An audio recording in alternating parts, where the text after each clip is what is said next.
Giorgio Lago, a 10 anni dalla scomparsa del giornalista che come nessun altro seppe raccontare il Nord-Est negli anni della nascita e del cambiamento di quella che fu la locomotiva d'Italia, il ricordo e l'eredità che ci ha lasciato continuano nel premio che porta il suo nome.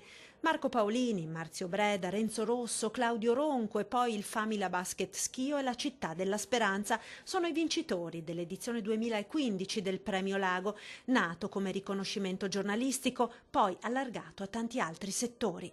Questo territorio riesce ad esprimere delle eccellenze in vari campi, non solo in quello ad esempio imprenditoriale, uno penserebbe, ad esempio quello del volontariato. Mio padre ci teneva molto a sottolineare il grande sforzo di volontariato che c'è nel nord-est, per cui abbiamo aggiunto queste 5 categorie, a cui da quest'anno si è aggiunta anche la categoria dell'innovazione. Giornalismo con Marzio Breda e cultura con Marco Paolini. Ne ho apprezzato lo sguardo sul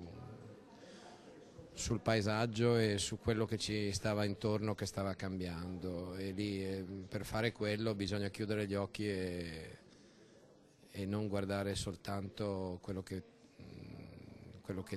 è evidente, ma guardare la realtà con occhi straniati. È un po' un mestiere da scienziati.